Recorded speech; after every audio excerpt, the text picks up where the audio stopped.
Hi everyone, this is the 1000 Prelims PYQ series, and sincerely, if you complete this entire series, Prelims Hall में every third question will look familiar to you because a lot of questions are repeated from PYQs. So watch this complete video seriously and make notes of it. And if you want detailed PDF analysis, जो मैंने इन questions का किया है, you can access them from the Telegram group. So let's start today's set of PYQs. So the question number 1 is, consider the following statements. Statement 1 है, the atmosphere is heated more by incoming solar radiation than by terrestrial radiation. Basic geography NCERT का question है. सन से जो waves आती है, जो heat waves आती है, वो शॉर्ट वेव्स होती है, यूवी और विजिबल रेज होती है, और वो सोलर रेडिएशन है. अर्थ से जो रेडिएशन है वो टेरेस्ट्रियल रेडिएशन है. ये लॉन्ग वेव के फॉर्म में होता है, इंफ्रारेड वेव्स होती है, और एक मोमेंट के बाद अर्थ जो है वो खुद रेडिएटिंग बॉडी की तरह एक्ट करने लगती है, और उससे एटमॉस्फेयर जो है वो ज़्यादा हीटअप होता है, क्योंकि ये जो लॉन्ग वेव रेडिएशन है वो स्केप नहीं कर पाती एटमॉस्फेयर को, और ज़्यादातर एब्जॉर्ब हो जाता है सरफेस से और जो जीएचजी गैसेज है उनसे. तो ये स्टेटमेंट तो इनकरेक्ट है. अगला स्टेटमेंट है, carbon dioxide and other green house gases in the atmosphere are good absorbers of long wave radiation. अभी हमने वो देखा कि कैसे लॉन्ग वेव रेडिएशन जो है वो एब्जॉर्ब की जा रही है इन गैसेस के थ्रू, सरफेस के थ्रू, और उससे जो है एटमॉस्फेयर गर्म हो रहा है. तो ये स्टेटमेंट करेक्ट है. इसका करेक्ट आंसर हो जाएगा statement 1 is incorrect but statement 2 is correct. इसके अलावा अगर हीट से रिलेटेड और ज्योग्राफी से रिलेटेड कुछ इन्फॉर्मेशन की बात करें, हीट बजट एक कॉन्सेप्ट है जिसके अंदर बैलेंस देखा जाता है between incoming solar radiation and जो आउटगोइंग टेरेस्ट्रियल रेडिएशन है वो, तो वो हीट बजट है. इसके अलावा हीट ट्रांसफर की अगर बात करें, हीट ट्रांसफर जो है, रेडिएशन में कोई मीडियम नहीं चाहिए उसको, कंडक्शन में उसको एक फिजिकल मीडियम चाहिए होता है, फॉर एग्जाम्पल आयरन. कन्वेक्शन में फ्लूइड्स के थ्रू वो ट्रांसफर हो जाता है जैसे कि एयर, वाटर, गैसेस, और एडवेक्शन में हॉरिजॉन्टल ट्रांसफर होता है जिसको लू भी कहते हैं हम लोग. तो हो सकता है एडवेक्शन पे कंफ्यूज करके कभी क्वेश्चन फ्रेम कर दे. बेसिक एनसीईआरटी की ये इन्फॉर्मेशन है, तो इसको कवर करते हुए चलिए. इसके बाद अगला क्वेश्चन है, consider the following statements. Thickness of the troposphere at equator is much greater as compare to poles. अगर आप ट्रोपोस्फियर की अगर थिकनेस देखोगे, इक्वेटर पे क्यों ज्यादा है वो समझ लो. ज्यादा तो है, ये स्टेटमेंट करेक्ट है. क्यों ज्यादा है वो समझ लो. ज्यादा इसलिए है क्योंकि ये जो हीट आपको दिख रही है सोलर रेडिएशन से, या सन रेज कह लो, सनलाइट कह लो, वो इक्वेटर पे ज़्यादा पड़ रही है. और इक्वेटर पे ज़्यादा सनलाइट आने की वजह से, ज़्यादा हीट आने की वजह से जो स्ट्रॉन्ग कन्वेक्शनल करंट्स हैं वो ट्रांसपोर्ट हो रहे हैं ज़्यादा हाइट्स तक, ज़्यादा हाइट्स तक ट्रांसपोर्ट हो रहे हैं. तो ऐसे में इसकी थिकनेस जो है ट्रोपोस्फियर की वो ज़्यादा दिख रही है. तो ये स्टेटमेंट तो करेक्ट है. अगला स्टेटमेंट है, at the equator heat is transported to great heights by strong convectional currents. वही वाली चीज़ है जो अभी हमने डिस्कस की. क्यों ये ज़्यादा है? क्योंकि ये जो हाइट है वो इंक्रीज कैसे हो रही है, जब ये हीट ज़्यादा ट्रांसपोर्ट हो रही है हाइट्स तक, तो ऑटोमेटिकली उसकी थिकनेस जो है वो इंक्रीज हो रही है. और वही पहले स्टेटमेंट में कहा गया. और सेकंड स्टेटमेंट जो है ये इसका करेक्ट एक्सप्लेनेशन है. तो इसका आंसर हो जाएगा A. Both statement 1 and 2 are correct, और स्टेटमेंट 2 जो है वो करेक्टली एक्सप्लेन कर रहा है स्टेटमेंट 1 को. इसके अंदर अगर थोड़े और कॉन्सेप्ट की बात करूँ, तो हमें पता है कि हमारे पास कुछ स्फेयर्स हैं. सबसे पहले आपको दिख रहा है ट्रोपोस्फियर है, उसके ऊपर स्ट्रेटो है, मीजो, थर्मो और एक्सो. ये कुछ स्फेयर्स है. ट्रोपोस्फियर के बाद आपको ट्रोपोपॉज दिख रहा है, स्ट्रेटो के बाद स्ट्रेटोपॉज दिख रहा है, मीजो के बाद मीजोपॉज दिख रहा है. ये पॉज क्या होता है? ये पॉज समझ लो, पॉज वो वाला एरिया है, वो लेयर कह लो, वो लेयर है जहाँ पे टेम्परेचर जो है वो कांस्टेंट हो जा रहा है, वो ना इंक्रीज हो रहा है ना डिक्रीज हो रहा है. जनरली क्या होता है, टेम्परेचर या तो इंक्रीज करेगा या तो डिक्रीज करेगा. इन स्फेयर्स का मतलब ही है ये. अगर आप देखोगे तो अर्थ से अगर आप ऊपर जाने की बात करोगे, टेम्परेचर चेंज होगा, ट्रोपोपॉज आएगा, टेम्परेचर कांस्टेंट होगा. अगेन स्ट्रेटोस्फेयर आएगा, वहां पे टेम्परेचर चेंज होगा, फिर स्ट्रेटोपॉज आएगा, फिर ये इसी तरीके से होता रहता है. ये बेसिक ज्योग्राफी में हमने पढ़ा है. इसमें और एक इन्फॉर्मेशन याद करने वाली क्या है कि ये जो ट्रोपोपॉज है, इसके ऊपर आपको ओजोन लेयर देखने को मिल रही है. तो ओजोन लेयर के पोजीशन से कभी हो सकता है क्वेश्चन पूछ ले. तो ये कुछ जो है इसका कॉन्सेप्ट है. अगला क्वेश्चन देख लेते हैं. Consider the following: pyroclastic debris, ash and dust, nitrogen compounds, sulfur compounds. How many of the above are products of volcanic eruption?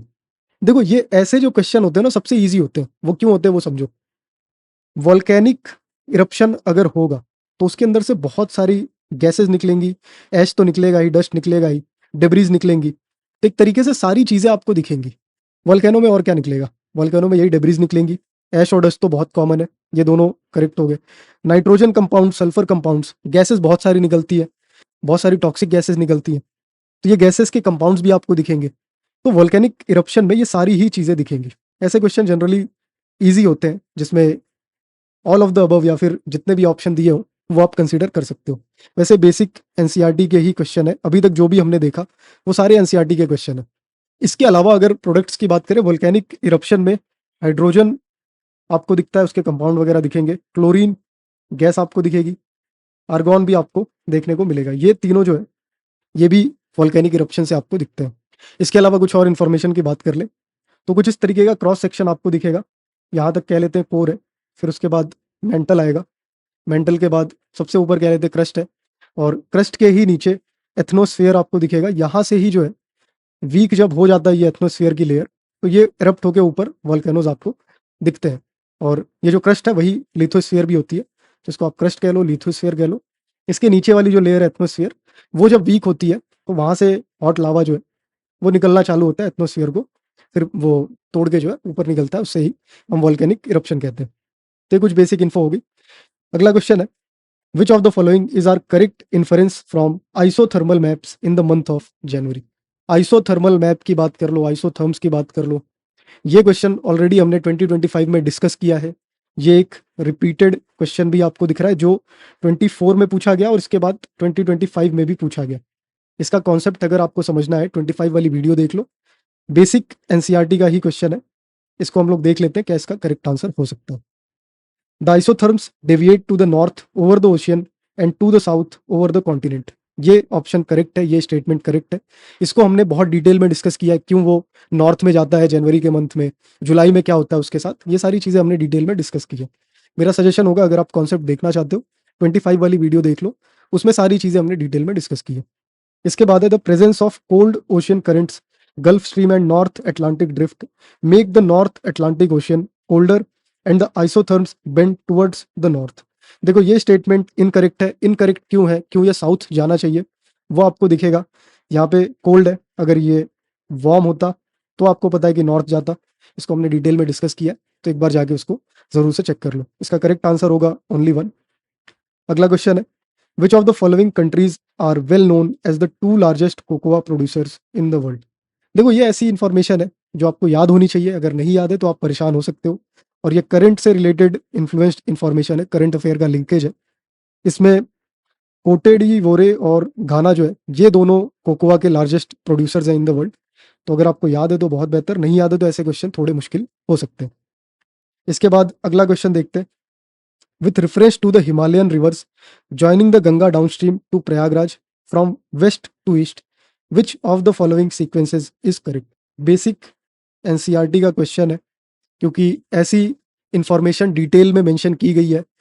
Waste to east कौन सी ट्रिब्यूटरीज है, ईस्ट टू वेस्ट कौन सी आ रही है, नॉर्थ से कौन सी ट्रिब्यूटरीज है, south से कौन सी है, ये सब आपको याद होना चाहिए। ये डिटेल में मैप बना हुआ है एनसीईआरटी में, तो उससे आप इजीली इसको सॉल्व कर सकते हो। देखते हैं इसको। हम लोग कह लेते हैं कि ये गंगा रिवर है। सबसे पहले आपको दिखता है कि गोमती रिवर नॉर्थ में कुछ यहाँ आके ज्वाइन करती है, फिर उसके बाद घाघरा है, घाघरा के बाद साउथ से आपको सोन रिवर दिखती है, फिर उसके बाद गंडक दिखती है, और फाइनली यहाँ पे कोसी रिवर आपको दिखती है। तो यहाँ पे अगर आप देखोगे तो इसका करेक्ट ऑर्डर क्या हो जाएगा, वेस्ट टू ईस्ट। सबसे पहले हमने देखा गोमती, फिर हमने देखा घाघरा, फिर उसके बाद इस साइड सोन, फिर यहाँ पे गंडक, और यहाँ पे कोसी। गोमती सबसे पहली थी, ये इनकरेक्ट है। गोमती में देखो दो ऑप्शन है, गोमती गोमती, घाघरा घाघरा। फिर उसके बाद हमने देखा था कि सोन है, लेकिन यहाँ पे सोन का मेंशन है नहीं। यहाँ पे कोसी का मेंशन है, कोसी नहीं है। इसके बाद गंडक है, और लास्ट वाली कोसी है। तो आपको पता चल जाना चाहिए कि इसका करेक्ट आंसर बी होगा। तो इसका करेक्ट आंसर बी होगा। इसके अलावा यमुना का भी हम देख लेते हैं, यमुना की ट्रिब्यूटरीज कौन सी है, क्योंकि हो सकता है क्वेश्चन वो भी पूछ लिया जाए। तो ये हमें दिख गया गंगा रिवर। यहाँ पे कई कह लेते हैं कि यमुनोत्री से निकल के यमुना यहाँ ज्वाइन हो रही है प्रयाग में। और यमुना की ट्रिब्यूटरीज कहाँ से आ रही है, साउथ से सब आ रही है। सबसे पहले चंबल, इसके बाद सिंध, इसके बाद बेतवा, और इसके बाद जो है केन। चंबल, सिंध, बेतवा, केन, ये यमुना की ट्रिब्यूटरीज है। जो साउथ की ट्रिब्यूटरीज आपको दिख रहा है, गंगा वाली हमने देख लिया, एक बार और देख लेते हैं। गोमती, घाघरा, सोन, गंडक और कोसी। गोमती, घाघरा, सोन, गंडक और कोसी। इस पे देखो रिपीट पे क्वेश्चन पूछे गए हैं, पीवाईक्यू में काफी बार ये पूछा जा चुका है, गंगा की ट्रिब्यूटरी, यमुना की ट्रिब्यूटरी। तो ये आपको याद होना चाहिए। यमुना वाली एक बार फिर से रिपीट कर लेते हैं, चंबल, सिंध, बेतवा और केन। गंगा वाली एक बार आप खुद से मेंशन कर दो, देखते हैं आपको याद है या नहीं। और हम लोग आगे क्वेश्चन पे बढ़ते हैं। अगला क्वेश्चन है, consider the following statements, rainfall is one of the reasons for weathering of rocks. देखो रेनफॉल रीजन होगा, सीधी सी बात है। वेदरिंग के कुछ टाइप होते हैं। सॉल्यूशन जो है, सॉल्यूशन एक टाइप है, ऑक्सीडेशन एक टाइप है, और डीकम्पोजिशन एक टाइप है। ये 3 टाइप से जो है वेदरिंग आपको दिखती है। रेनफॉल जो है, रेनफॉल वो किस में आता है, वो आपको मुझे यहाँ पे मेंशन करके बताना है कमेंट्स में। ये स्टेटमेंट करेक्ट है। अगला स्टेटमेंट देखते हैं, rain water contains carbon dioxide in solution. ये भी स्टेटमेंट करेक्ट है। यहाँ से मुझे लगता है आपको वो समझ आ गया होगा कि रेनफॉल जो है वो कौन से टाइप की वेदरिंग है, जो अभी मैंने आपसे पूछा वो मेंशन कर दो। देखते हैं कितने लोगों ने वो चीज़ कैच की है। इसके अलावा एक और स्टेटमेंट है, rain water contains atmospheric oxygen. Atmospheric oxygen की बात करोगे तो ऑब्वियसली आपको एटमॉस्फेरिक ऑक्सीजन दिखेगी दिखेगी रेन वाटर में। तो आंसर इसका ए हो जाएगा। Both statement 2 and 3 are correct and both of them explain statement 1। अगला क्वेश्चन देखते हैं। बाय द वे ये एनसीईआरटी का क्वेश्चन है, बेसिक क्वेश्चन एनसीईआरटी से पूछा गया। तो अगर आप देखोगे तो अब तक सिर्फ एक क्वेश्चन ऐसा था जो करंट अफेयर से पूछा गया, बाकी सारे ही क्वेश्चन एनसीईआरटी के आपको यहाँ पे दिख रहे हैं। एनसीईआरटी की इंपॉर्टेंस बहुत ज़्यादा है, खास करके ज्योग्राफी के लिए, तो इसको अच्छे से आप कवर करो। अगला क्वेश्चन है, consider the following countries, Finland, Germany, Norway, Russia. How many of the above countries have a border with the North Sea. देखो ये जो वाटर बॉडीज है, यहाँ से रिलेटेड क्वेश्चन दिखते हैं। वाटर बॉडीज के आसपास कौन से कंट्रीज हैं, कौन सी बॉर्डर शेयर करती हैं, ये क्वेश्चन पिछले बहुत टाइम से पूछा जा रहा है, इस टाइप के क्वेश्चन। और हमने देखा है कि वेस्ट एशिया कह लो, यूरोप कह लो, वहाँ से जो वाटर बॉडीज हैं उनके क्वेश्चन फ्रेम किए जाते हैं। तो वो थोड़ा याद करना भी इंपॉर्टेंट हो जाता है। देखा जाए तो ये मैपिंग का क्वेश्चन है, बेसिक तो नहीं कहूँगा, लेकिन हाँ ये कवर किया जाता है। ऐसा भी नहीं कि अचानक से आपके सामने ये देखने को मिल जाए। थोड़ा अगर मैपिंग की बात कर ले तो यहाँ पे कहीं कह लेते हैं यूके आपको दिखेगा। यूके के जस्ट नीचे जो है आपको इंग्लिश चैनल दिखेगा। इसके नीचे फ्रांस कह लो। फ्रांस से थोड़ा सा ऊपर आप जाओगे, बेल्जियम। बेल्जियम के ऊपर जर्मनी दिख जाएगा आपको। उसी के साइड में नेदरलैंड्स भी है। और सबसे टॉप पे यहाँ गई ये जो है डेनमार्क आपको दिखेगा। ये इंग्लिश चैनल हो गया, ये यूके हो गया, फिर फ्रांस, बेल्जियम, यहाँ पे जर्मनी, नेदरलैंड्स, और यहाँ पे एकदम टॉप पे डेनमार्क। और ये है आपका नॉर्थ सी। ये नॉर्थ सी है। इस साइड यूके दिख रहा है, इस साइड फ्रांस, बेल्जियम, जर्मनी, ये नेदरलैंड्स, और यहाँ पे डेनमार्क।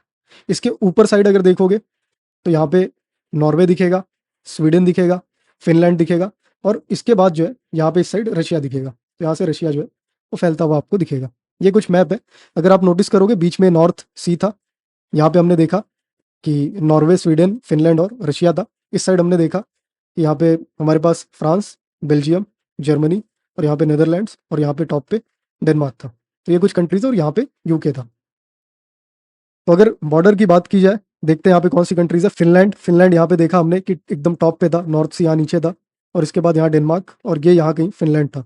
तो ये तो बॉर्डर शेयर नहीं कर रहा। जर्मनी कर रहा है, हमने देखा इस वाले साइड पे था फ्रांस, बेल्जियम, जर्मनी और नेदरलैंड्स। तो जर्मनी यहाँ पे है। नॉर्वे हमने देखा, नॉर्वे यहाँ पे टॉप पे था, तो नॉर्वे इस साइड से दिख रहा था आपको कि शेयर कर रहा था। इसके बाद स्वीडन कह सकते हो थोड़ा बहुत शेयर कर रहा है, लेकिन फिनलैंड काफी अंदर हो गया था। इसके बाद रशिया इस साइड आपको दिख रहा था। तो हमने देखा कि नॉर्वे भी कर रहा था, रशिया जो है नहीं कर रहा था। तो इसका करेक्ट आंसर हो जाएगा ओनली 2। आप मुझे ये बता दो कमेंट सेक्शन में कि ये जो डेनमार्क यहाँ पे दिख गया और यहाँ पे फिनलैंड दिख गया और ये रशिया दिख गया, ये वाली कौन सी वाटर बॉडी आपको दिख रही है, ये आप मुझे कमेंट में बता दो। अगला क्वेश्चन देखते हैं, consider the following information. Waterfall दिया है, रीजन दिया है और रिवर दिया है। थोड़ा टफ क्वेश्चन है, इजी तो नहीं कहेंगे, मैपिंग का ही क्वेश्चन है।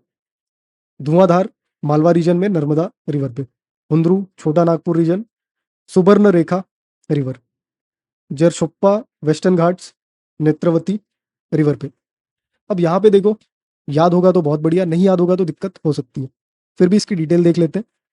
जरसोप्पा जो है वेस्टर्न घाट्स पे दिखता है, लेकिन नेत्रावती रिवर पे नहीं। ये आपको दिखता है शरावती रिवर पे। कौन सी रिवर पे? शरावती रिवर पे। तो ये गलत हो गया।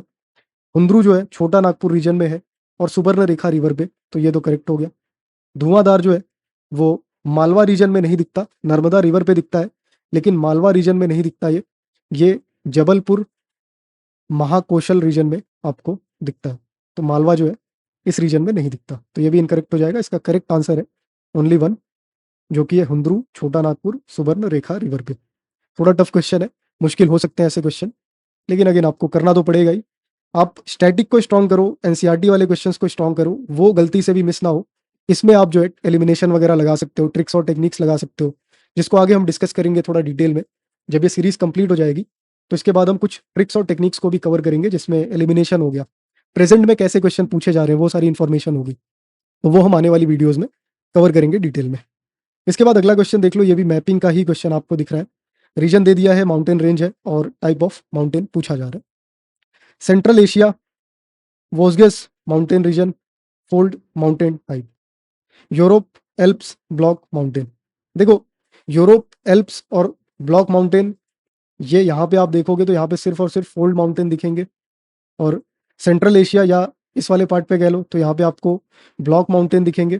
इसके अलावा नॉर्थ अमेरिका एप्लाचियंस फोल्ड माउंटेन, ये करेक्ट है। South America Andes fold mountain, ये तो चलो बेसिक है। लेकिन इसके अलावा ये जो तीनों ही थे वो थोड़े टफ जो है आपको दिख रहे हैं। बहुत ज़्यादा हमने पढ़ा है, यूरोप के अल्प्स को पढ़ा है हमने, ब्लॉक माउंटेन नहीं है, ये फोल्ड माउंटेन है। लेकिन इसके अलावा ये दोनों कंफ्यूज कर सकते हैं।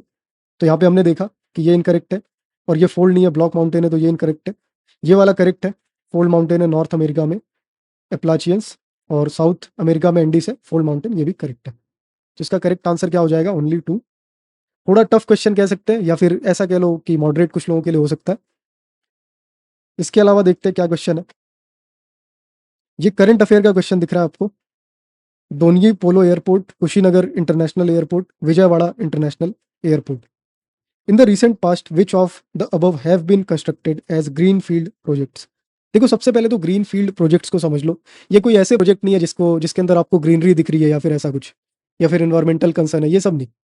ग्रीन फील्ड प्रोजेक्ट्स कौन से होंगे? जो कंप्लीटली न्यू प्रोजेक्ट्स होते हैं, कंप्लीटली न्यू प्रोजेक्ट्स, उनको हम कहते हैं green field projects. Brown field projects भी इसी तरह होते हैं। ब्राउन फील्ड प्रोजेक्ट्स कौन से होते हैं? जो किसी एग्जिस्टिंग डिजाइन को मॉडिफाई किया जाए, वैसे क्वेश्चन कौन से होते हैं, वैसे सॉरी ये प्रोजेक्ट्स कौन से होते हैं? ग्रीन फील्ड प्रोजेक्ट्स होते हैं। तो हमने देखा ग्रीन फील्ड प्रोजेक्ट्स जो है वो ऐसे प्रोजेक्ट्स हैं जो कंप्लीटली न्यू है, और ब्राउन फील्ड प्रोजेक्ट्स ऐसे हैं जो एग्जिस्टिंग कोई स्ट्रक्चर है, कोई डिजाइन है, उसको मॉडिफाई किया जा रहा है, तो वो ब्राउन फील्ड प्रोजेक्ट है। यहाँ पे हमसे पूछा गया ग्रीन फील्ड प्रोजेक्ट्स कौन से होंगे। इसका करेक्ट आंसर जो है वो 1 और 2 होगा, डोनवी पोलो पोर्ट और कुशीनगर इंटरनेशनल एयरपोर्ट। विजयवाड़ा पहले से बना हुआ है, ये दोनों जो है ग्रीन फील्ड प्रोजेक्ट है। थोड़ा करंट अफेयर की इन्फॉर्मेशन थी, याद है तो कर लोगे। थोड़ा बहुत टेक्निक वगैरह अगर लगाना चाहो तो कुछ ऐसी टेक्निक लगा सकते हो कि विजयवाड़ा जो है ऑलरेडी काफ़ी डेवलप्ड सिटी देखने को मिलती है एज़ कम्पेयर टू कुशीनगर। और ये डोनगी पोलो का तो आइडिया नहीं है कहाँ का पोर्ट है, तो ऐसे आप आइडिया लगा सकते हो। एक एलिमिनेट हो सकता था, लेकिन बाकी और जो है उसका आइडिया आपको होना चाहिए था। तो थोड़ा टफी क्वेश्चन कहूंगा इसको मैं, इजी तो नहीं है। इसके बाद अगला question, with reference to water vapour which of the following statement is are correct. Water vapour से रिलेटेड बात की जा रही है, एनसीईआरटी के क्वेश्चन है बेसिक से। It is a gas the amount of which decreases with altitude. Gas की अगर बात करोगे, वाटर वेपर जो है वो एब्सोल्युटली गैस है।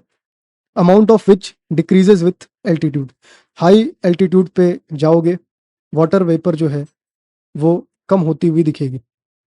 इक्वेटर से पोल की तरफ जाओगे, वाटर वेपर डिक्रीज होती हुई दिखेगी। Its percentage is maximum at the poles. देखो, इक्वेटर से पोल्स की तरफ जाओगे, वाटर वेपर कम होती हुई दिखेंगी क्योंकि फ्रीज हो जाएंगी ना वो वेपर्स। तो ये जो है इनकरेक्ट आपको दिख रहा है। इसका करेक्ट आंसर होगा ए, 1 ओनली। बेसिक एनसीईआरटी का क्वेश्चन है, इजीली आपसे सॉल्व होना चाहिए। इसके बाद अगला क्वेश्चन है, annual and daily range of temperatures is low, precipitation occurs throughout the year, precipitation varies 50 centimetre to 250 centimetre. और क्वेश्चन क्या पूछ रहा है कि कौन से टाइप ऑफ क्लाइमेट में ऐसा देखने को मिलता है। ये क्वेश्चन अगर आप देखोगे तो एनसीईआरटी में शायद ही आपको मिले, लेकिन जीसी लियोंग में डिटेल में ये कवर किया गया। टाइप्स ऑफ जो क्लाइमेट है वो बहुत अच्छे से उसमें कवर्ड है। देखते हैं यहाँ पे कौन से टाइप ऑफ क्लाइमेट है। एनुअल प्लस डेली जो है टेम्परेचर लो होता है। टेम्परेचर लो कहाँ पे होता है वो समझ लो। मरीन वेस्ट कोस्ट क्लाइमेट में लो टेम्परेचर दिखेगा आपको। ह्यूमिड सब ट्रॉपिकल क्लाइमेट में कह लो मिक्स्ड टेम्परेचर आपको दिखेगा। चाइना टाइप में मॉडरेट टू हाई टेम्परेचर आपको दिखता है। इक्वेटोरियल में हाई टेम्परेचर आपको दिखता है। तो यहाँ से क्या दिख रहा है कि इक्वेटोरियल में तो हाई टेम्परेचर है, चाइना टाइप में मॉडरेट टू हाई है, इसमें मिक्स्ड है, और यहाँ पे लो टेम्परेचर है। अभी सिर्फ वो टेम्परेचर वाला जो है वो हमने देखा, तो पहला जो है इससे रिलेट हो रहा है। दूसरा, precipitation occurs throughout the year. देखो प्रेसिपिटेशन जो है ना वो मल्टीपल टाइप ऑफ क्लाइमेट में थ्रू आउट द ईयर दिखता है, तो यहाँ पे तो एलिमिनेट करना थोड़ा मुश्किल होगा, क्योंकि आपको सब ट्रॉपिकल ह्यूमिड क्लाइमेट में भी थ्रू आउट प्रेसिपिटेशन देखने को मिल सकता है, चाइना टाइप में भी आपको दिख सकता है। तो ऐसे में इसको एलिमिनेट करना थोड़ा मुश्किल है। Precipitation varies between 50 to 250 centimetre. ये देखो रेंज अच्छी खासी दी गई है, 250 सेंटीमीटर काफ़ी ज़्यादा प्रेसिपिटेशन आपको दिख रहा है। तो ऐसे में ये जो लो टेम्परेचर वाला एरिया है, marine coast, marine west coast climate, western Europe का क्लाइमेट है, इसके साथ जाना सही रहेगा, क्योंकि टेम्परेचर भी लो है, मरीन के पास है, तो प्रेसिपिटेशन भी ज़्यादा दिखेगा एज कम्पेयर टू अदर। तो इसका करेक्ट आंसर भी डी है, और इसके साथ आप जा सकते हो। थोड़ा देखो याद करने वाली इंफॉर्मेशन है, याद होगी तो इजीली कर सकते हो, नहीं याद है तो फिर इस तरीके से कुछ एलिमिनेट करके आप जा सकते हो। अगला क्वेश्चन है, with reference to Coriolis force which of the following statement is are correct. Coriolis force को बहुत डिटेल में हमने कवर किया है 2025 में, जो हमने डिस्कशन किया है उसके अंदर आप इसकी डिटेल्स कवर कर सकते हो। इसको भी मैं रिपीटेड ही कंसीडर करूंगा। ऑलरेडी देखो 2024 में ये पूछा गया है, और इसके बाद फिर इससे ही मिलता जुलता 25 में पूछा जा रहा है। देखते हैं क्या है इसके अंदर। It increases with increase in wind velocity. Coriolis है ही वही चीज़ जिसके अंदर आपको दिख रहा है कि डिफ्लेक्शन वगैरह दिख रहे हैं और विंड से रिलेटेड है, तो सीधी सी बात है इंक्रीज तो होगा विंड वेलोसिटी से। It is maximum at the poles and is absent at the equator. देखो ये भी करेक्ट है। इसका थोड़ा एक रफ आपको अगर मैं आइडिया दूं, इक्वेटर पे देखो ये एब्सेंट होता है, यहाँ पे कुछ पता नहीं लगेगा कोरियोलिस फोर्स, यहाँ पे कोई भी डिफ्लेक्शन नहीं होगा, डिफ्लेक्शन बिल्कुल जीरो होगा। जैसे जैसे आप पोल की तरफ जाओगे यहाँ पे सबसे ज़्यादा डिफ्लेक्शन होगा, यहाँ पे सबसे ज़्यादा डिफ्लेक्शन होगा। और कुछ अगर डिटेल की बात करें तो ये जो हेमिस्फीयर है, नॉर्दर्न हेमिस्फीयर, इसमें ये कैसे एक्ट करता है, तो अगर डायरेक्शन ऑफ विंड ये होगी तो डिफ्लेक्शन ये दिखेगा, इसी तरह साउथ में ये रहेगा तो ये डिफ्लेक्शन दिखेगा, और अगर ये डायरेक्शन होगी विंड की उसके अपोजिट, तो आपको कैसे दिखेगा, ये अपोजिट साइड दिखेगा इसके। बेसिक इन्फॉर्मेशन एक बार इसको एनसीईआरटी से कवर कर लो, थोड़ा डिटेल में आप समझ जाओगे।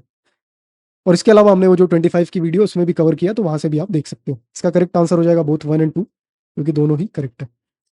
तो अगला क्वेश्चन देखते हैं। On June 21 every year which of the following latitudes experience a sunlight of more than 12 hours. देखो ये बेसिक एनसीईआरटी का टॉपिक है, बेसिक एनसीईआरटी का क्वेश्चन है, क्योंकि ये डायग्राम आपने देखा होगा, ये सन है, इसके चारों तरफ अगर अर्थ को बना दे और अलग अलग टाइम दे दे, यहाँ पे कह देते हैं जून, तो यहाँ पे दिसंबर हो जाएगा, यहाँ पे मार्च, तो यहाँ पे सितंबर हो जाएगा। डेट क्या होगी, यहाँ पे 21-22 होगी, यहाँ पे भी कुछ वही 20-21 या 22 दिखेगी। यहाँ पे जो है एक दिन बढ़ा के आपको दिखेगा 22-23, और यहाँ पे एक दिन कम होके दिखेगा यानी कि 20-21। तो ये कुछ रफ डायग्राम आप लोगों ने देखा होगा, उल्टा चलेगा ये इस डायरेक्शन में। तो आपको दिख रहा है कि जून वाले पार्ट पे हमसे पूछ रहा है कि सनलाइट कैसे ज़्यादा मिलेगी। हमें ये भी पता है कि हमारी जो अर्थ है वो थोड़ी टिल्टेड एक्सेस पे रोटेट करती है, और ये जो पार्ट है ये पार्ट इक्विनॉक्स कहलाता है, इक्विनॉक्स कहते हैं इसको। इसका मतलब क्या है कि इक्वल ही आपको देखने को मिलेगा डे एंड नाइट। वहीं पे ये जो जून और दिसंबर वाला टाइम है, यहाँ पे आपको चेंजेस दिखते हैं। तो ज़्यादा सनलाइट जून में हमसे पूछा है कहाँ पे दिखेगी, तो ये स्लांट होने की वजह से आपको दिख रहा है कि ये ज़्यादा एक्सपोज है। अगर इस साइड स्लांट होगी तो ये एरिया पहले आएगा सन के पास, और ये ज़्यादा एक्सपोज है सन के लाइट से, तो यहाँ पे सबसे ज़्यादा सनलाइट पड़ेगी। इसको हम लोग पोलर डे भी कहते हैं, पोलर डे भी कहा जाता है, क्योंकि पोल्स पे 6-6 महीने के दिन आपको दिखते हैं। बेसिक कॉन्सेप्ट है ये। तो यहाँ पे सबसे ज़्यादा दिखेगा आपको। और ये क्या है, ये आपको दिख रहा है कि आर्कटिक सर्कल है, और इसी तरह ऊपर वाले पार्ट पे दिखेगा आपको इक्वेटर थोड़ी नीचे शिफ्ट हो जाएगी, तो इसके ऊपर कौन सी आपको ट्रॉपिक दिख रही है, तो ट्रॉपिक ऑफ कैंसर दिख रही है। तो ट्रॉपिक ऑफ कैंसर पे भी ज़्यादा सनलाइट पड़ेगी, रफली कह लो 12 घंटे तो सनलाइट देखने को मिलेगी ही मिलेगी। तो हमने देख लिया ट्रॉपिक ऑफ कैंसर और arctic circle. Tropic of capricorn जो है वो नीचे साइड था, तो यहाँ पे नहीं दिखेगा, और इक्वेटर हमने देखा थोड़ा नीचे वो शिफ्ट हो जा रहा है एक्सिस के टिल्ट होने की वजह से, तो यहाँ पे भी ज़्यादा सनलाइट नहीं दिखेगी। तो इसका करेक्ट आंसर हो जाएगा second and fourth. Correct answer है D, second and fourth. Basic NCERT का क्वेश्चन है, तो एक बार एनसीईआरटी अपनी रिवाइज कर लो अगर आपको दिक्कत हो रही है तो। नहीं दिक्कत हो रही है कोई दिक्कत नहीं। फिर अगला क्वेश्चन है, one of the following regions has the world's largest tropical peatland which holds about 3 years worth of global carbon emissions from fossil fuels and the possible destruction of which can exert detrimental effect on the global climate। देखो detrimental effect तो दिखेंगे, सीधी सी बात है। और Peatland कौन सा है वो हमसे पूछा जा रहा है कि कौन सा रीजन है जिसके अंदर ये पीट लैंड आपको दिख रहा है। पीट लैंड अगर मैं आपसे कहूँ तो पीट लैंड ज़्यादा कुछ नहीं है, कार्बन सिंक्स होते हैं, ऐसा समझ लो, बहुत बड़े बड़े कार्बन सिंक्स होते हैं, नेचुरल कार्बन सिंक्स, इसको हम लोग पीट लैंड कहते हैं। और कॉन्गो बेसिन जो है वो एक लार्जेस्ट कह लो, एक क्या लार्जेस्ट एक तरीके से ये है, पीट लैंड है। और यहाँ पे अगर आपको दिख रहा है कि इसको अगर दिक्कत हुई, यहाँ पे डिस्ट्रक्शन हुआ, तो आपको पता लग रहा है कि जो कार्बन एमिशन है वो बहुत ज़्यादा बढ़ जाएगा और उसका जो है कार्बन एब्जॉर्प्शन नहीं होगा, कार्बन सिंक की तरह वो काम नहीं कर सकता और बहुत दिक्कत होगी। ये करंट अफेयर से रिलेटेड है, यहाँ पे कुछ कंस्ट्रक्शन से रिलेटेड न्यूज़ थी, तो इसलिए ये न्यूज़ में था। अगर न्यूज़ आपने कवर की थी तो हो सकता है। वैसे भी ये लार्जेस्ट है तो याद करके रख लो, क्या पता किसी तरीके से रिलेट करके फ्यूचर में कोई क्वेश्चन फ्रेम हो जाए। अगला क्वेश्चन है, with reference to perfluoroalkyl and polyfluoroalkyl substances that are used in making many consumer products, consider the following statements। देखो पीएफए जो है उस पर बहुत सारे क्वेश्चन पास्ट में पूछे जा चुके हैं। पीएफए की बात करो तो इसको हम लोग फॉरएवर केमिकल भी बोलते हैं, फॉरएवर केमिकल इसको हम लोग कहते हैं पीएफए को। पॉलीफ्लोरो अल्किल और परफ्लोरो एल्किल जो है ये फॉरएवर केमिकल है, बहुत सारे प्रोडक्ट्स में देखने को मिलता है। देखते हैं आगे क्या स्टेटमेंट दिए गए हैं। PFAs are found to be widespread in drinking water, food and food packaging materials। Correct है। PFAs are not easily degraded in the environment, ये भी करेक्ट है। Persistent exposure to PFAs can lead to bioaccumulation in animal bodies, even human में भी आपको दिख रहा है। फॉरएवर केमिकल इसको कहा जा रहा है, इजीली ये ब्रेक नहीं होता, और ब्रेक नहीं होता तो इसलिए ये एक्यूमुलेट होना चालू हो जाता है, तो ये भी करेक्ट है। इसका करेक्ट आंसर हो जाएगा 1, 2 एंड 3। अगला क्वेश्चन है, consider the following. Carabid beetles, centipedes, flies, termites और वास्प्स। क्या कहा गया? Parasitoid species are found in how many of the above kind of organisms. Parasitoids और पैरासाइट्स में क्या डिफरेंस है, पहले वो समझ लो। पैरासाइट्स जो है, पैरासाइट्स ये अपने होस्ट को यूजुअली ये मारते नहीं, ये किल नहीं करते उनको, लेकिन ये पैरासाइटॉइड जो है ये अपने होस्ट को एक टाइम के बाद खत्म कर देते हैं। तो ये सबसे मेजर डिफरेंस है, स्लोली जो है ये अपने होस्ट को खत्म कर देते हैं। कौन सी स्पीशीज ऐसी हो सकती है, समझ लेते हैं। कार्बाइड बीटल्स, बीटल्स एक टाइप की कह लो वास्प है, तो वास्प जो है वो एक पैरासाइटॉइड है। ये अपने जो इन लोग जिससे ये डंक करते हैं, क्या कहते हैं उसको, जो भी कमेंट में मेंशन कर देना, जिससे डंक करते हैं उससे कुछ तो ये जनरेट करते हैं और उस पर फिर लार्वा वगैरह बनना चालू हो जाते हैं और धीरे धीरे करके ये पैरासाइटॉइड स्पीशीज को खत्म करते हैं, जो इनके होस्ट होते हैं उनको खत्म कर देते हैं। तो ऐसे पैरासाइटॉइड स्पीशीज जो है उनकी फंक्शनिंग है। तो वास्प जो है वो इस तरीके से अपने होस्ट को किल करते हैं और ये एक पैरासाइटॉइड है। सेंटीपीड जो है वो आपको दिख रहा है कि ये एक तरीके से प्रीडेटर है। प्रीडेटर क्यों है? सेंटीपीड अपने से छोटे जो छोटे मोटे इंसेक्ट होते हैं उनको उन पे प्रीडेट करके उन पे जो है ये डिपेंड होते हैं। फ्लाइज जो है, फ्लाइज एक टाइप के वास्प आपको दिख सकते हैं। फ्लाइज के अंदर भी वो एबिलिटीज होती है, तो जाके उठ के बैठे अपना जो है लार्वा छोड़ दे और धीरे धीरे करके जो है होस्ट को खत्म कर दे। तो फ्लाइज भी इसके अंदर ही है। टर्माइट्स ये जो है एक तरीके से डेड प्लांट जो होता है उसको कंज्यूम करते हैं। तो ये दो पैरासाइट्स या पैरासाइटॉइड भी नहीं है, डेड को ये कंज्यूम कर रहे हैं, तो ये हटा दो। और वास्प हमने देखा कि ये है, तो ये हो गया, टर्माइट नहीं है, फ्लाइज हो गए। सेंटीपीड नहीं है, प्रीडेटर है, तो ये नहीं होगा। और काराबिड बीटल्स, सॉरी काराबिड बीटल्स, ये भी एक तरीके का जो है आपको फ्लाई ही दिख रहा है, तो ये भी पैरासाइटॉइड स्पीशीज में ही आपको दिखेगा। थोड़ी करंट अफेयर की नॉलेज चाहिए, थोड़ी स्टैटिक की नॉलेज चाहिए, दोनों को मिक्स करके क्वेश्चन फ्रेम किया गया। इसका करेक्ट आंसर हो जाएगा ओनली 3, काराबिड बीटल्स, फ्लाइज और वास्प्स। इसका करेक्ट आंसर ओनली 3 हो जाएगा। थोड़ा टफ कह सकते हो इसको। इसके बाद अगला क्वेश्चन है, consider the following plants, groundnut, horse gram और soybean. How many of the above belong to the pea family. देखो ये भी बेसिक क्वेश्चन है, स्टैटिक का पार्ट कंसिडर कर सकते हो। ग्राउंड नट तो आपको पता है कि इसको पीनट भी कहते हैं, तो इसके नाम में ही पी आ गया, तो पी फैमिली में ये दिखेगा आपको। इसके बाद हॉर्स ग्राम, हॉर्स ग्राम कैसे समझाऊं आपको मैं? हॉर्स ग्राम भी समझ लो कि एक पी के फैमिली में ही आएगा, अभी समझाता हूँ मैं कैसे ये होगा। और इसके बाद सोयाबीन है, वो तो देखने में ही लगता है, अगर सोयाबीन को आपने देखा हो तो पी के फॉर्म में ही दिखता है आपको, तो भी पी फैमिली से होगा। इसको समझो कैसे होगा ये। हमें दिख रहा है कि जो पी फैमिली है इसको हम लोग लेज्यूमिनॉइस कहते हैं, लेज्यूमिनॉस करके कुछ इस तरीके से आपको दिखता है, एग्जैक्ट याद नहीं मुझे। और ये जो लेज्यूम्स होते हैं ये किस तरीके से होता है वो समझ लो। ये जो लेज्यूम फैमिली है, लेज्यूमिनॉइस करके है लेकिन लेज्यूम बोलते हैं इसको। लेज्यूम फैमिली में आपको लेज्यूम्स दिखेंगे, पी दिखेगा और बीन्स दिखेंगे। यहाँ पे लेज्यूम में आपको सीड्स दिखेंगे, पी में आपको पल्सेस दिख सकते हैं और बीन्स में आपको फिर से वो सीड के ही फॉर्म में होता है, जैसा कि सोयाबीन वाले केस में हमने देखा। लेज्यूम क्या है, सीड्स है, पी क्या है, पल्सेस है, और बीन क्या है, वो भी सीड्स के फॉर्म में दिख रहा है। यहाँ पे अगर ग्राउंड नट को देखोगे, पीनट भी कहते हैं इसको, इसके नाम में ही पी है, और एक तरीके से इसको कह लो आपकी पल्सेस के फॉर्म में कह सकते हो, तो ये पी फैमिली के अंदर आ जाएगा। हॉर्स ग्राम जो है वो आपको सीड्स दिखती है, तो लेज्यूम फैमिली में आ जाएगा, ये भी है। और सोयाबीन जो है वो भी सीड्स के फॉर्म में रहता है, और बीन है तो ये सोयाबीन भी इसी में दिखेगा। स्टैटिक की नॉलेज है, लेकिन ऐसी नॉलेज है जो आपको पता होनी चाहिए। नहीं पता होगी तो आप कंफ्यूज हो सकते हो, लेकिन कंफ्यूज मत हो, ऐसा समझ लो कि बहुत बड़ी फैमिली है और ज़्यादातर चीज़ें, ज़्यादातर पल्सेस और सीड्स जो है इसके अंदर आपको देखने को मिलेंगे। तो इसका आंसर हो जाएगा ऑल थ्री। अगला क्वेश्चन देखते हैं। Consider the following statements. Statement 1 है, Indian flying fox is placed under the vermin category in the wild life protection act 1972। ये क्वेश्चन करंट अफेयर का आपको दिख रहा है, इसके नेचर से ही थोड़ा टफ हो सकता है। स्टेटमेंट 2 है, the Indian flying fox feeds on the blood of other animals. देखो ये जो इंडियन फ्लाइंग फॉक्स है, वो नाम से आपको लग सकता है कि लोमड़ी की बात हो रही है, लेकिन यहाँ पे समझो, ये जो वर्मिन कैटेगरी में इसको डाला गया, वर्मिन कैटेगरी होती क्या है? वर्मिन कैटेगरी एक तरीके से आप कह लो कि जो पेस्ट्स होते हैं उसके लिए कैटेगरी बनी है। इसके अलावा कुछ इसमें आपको लार्ज एनिमल्स भी दिख सकते हैं, जैसा कि हमने देखा फॉक्स हो गया, यहाँ पे मेंशन किया गया। कुछ कोयोटीज आपको दिख सकते हैं, वाइल्ड बोर्स भी कह सकते हो, इसमें वाइल्ड बोर्स भी इसमें कंसीडर किए जाते हैं। तो कुछ लार्ज एनिमल्स भी दिख रहे हैं, कुछ पेस्ट भी आपको दिख रहे हैं। तो ये कंफ्यूजिंग हो सकता है थोड़ा सा, क्योंकि रैट्स और ये सारे जो बेड बग्स होते हैं, कॉकरोच वगैरह हो गए, ये भी वर्मिन की कैटेगरी में है। इसके साथ साथ फॉक्स, कोयोटीज और वाइल्ड बोर्स, ये सब भी इसके वर्मिन की कैटेगरी में है। तो हो सकता है कि थोड़ा आप इसको कंफ्यूज कर सकते हो।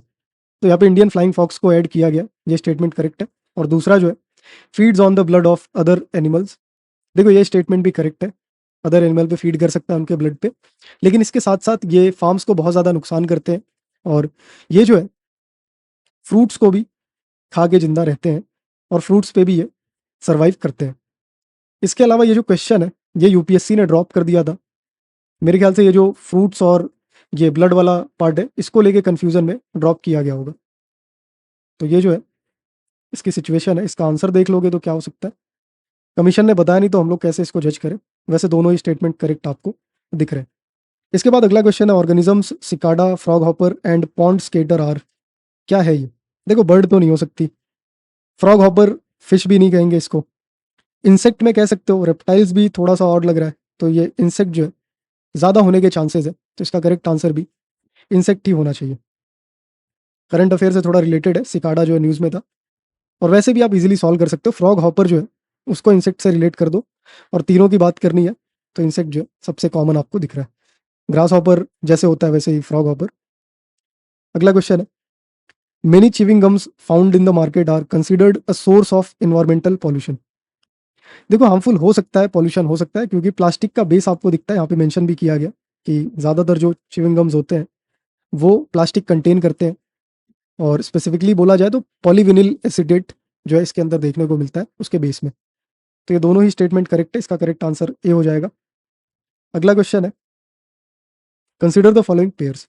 कंट्री दिया हुआ है और एनिमल की बात हो रही है, नेचुरल हैबिटेट में कौन सा एनिमल दिखता है? ये करंट अफेयर का क्वेश्चन है, थोड़ा टफ भी है। इसका आंसर एक काम करो, आप लोग मुझे कमेंट में मेंशन करो कि क्या इसका करेक्ट आंसर होगा, और सर्च करके ढूंढ के इसका जो है आंसर आप लोग बताओ मुझे। अगला क्वेश्चन है, consider the following statements regarding World Toilet Organization. It is one of the agencies of the United Nation. देखो यूनाइटेड नेशन का ऐसा क्या ही लेना देना होगा, हो जाता है कभी कभी थोड़ा, देखो टफ क्वेश्चन कहूंगा इसको मैं। कभी कभी यूनाइटेड नेशन ऐसे जो ऑर्गेनाइजेशन है उसमें आ जाता है, लेकिन यहाँ पे यूनाइटेड नेशन का कोई लेना देना है नहीं। जनरली हमने देखा थोड़ी और ज़्यादा इंपॉर्टेंट चीज़ों पे लोग डिस्कशन करते हैं, तो ये जो है यहाँ से अवॉइड कर सकते हो। World toilet summit, world toilet day and world toilet college are initiatives of this organisation to inspire action to tackle the global sanitation crisis. हो सकता है, देखो टॉयलेट समिट करा सकते हैं, टॉयलेट डे भी हो सकता है, और टॉयलेट कॉलेजेस भी हो सकते हैं। तो ये करेक्ट दिख रहा है आपको। वैसे करंट अफेयर की न्यूज़ है, तो उस टाइम न्यूज़ में होगा, तो आप न्यूज़ के ही थ्रू इसको सॉल्व कर सकते हो। अगला है, the main focus of its function is to grant funds to the least developed countries. यार देखो, फंडिंग की जब बात आती है ना, जब पैसे देने की बात आती है, वो लीस्ट डेवलप्ड हो, डेवलपिंग हो, कोई भी हो, पैसा कोई इतना इजीली देता नहीं। और ज़्यादातर ऐसी जो ऑर्गेनाइजेशंस होती है, ये कंसल्टेशन के उसमें नेचर में होती है, कंसल्ट करती है, ना कि पैसे देती है। तो ये भी इनकरेक्ट दिख रहा है आपको। इसका करेक्ट आंसर यहाँ से क्या हो जाएगा? थर्ड को एलिमिनेट करो, फर्स्ट को एलिमिनेट करो, तो सेकंड ओनली जो है वो करेक्ट आपको दिखा था। WTO यहाँ पे देखो मेंशन था, वर्ल्ड टॉयलेट ऑर्गेनाइजेशन। तो WTO से रिलेटेड हमारे पास वर्ल्ड ट्रेड ऑर्गेनाइजेशन भी है। तो ट्रेड वाले जो है वो फंड करेंगे, ना कि ये जो टॉयलेट वाले हैं।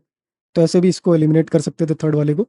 मुझे एक काम करो, आप बता दो कि वर्ल्ड ट्रेड ऑर्गेनाइजेशन जो है उसकी फाउंडेशन कब हुई थी? फाउंडेशन उसकी कब हुई थी, ये कमेंट सेक्शन में मुझे बता दो।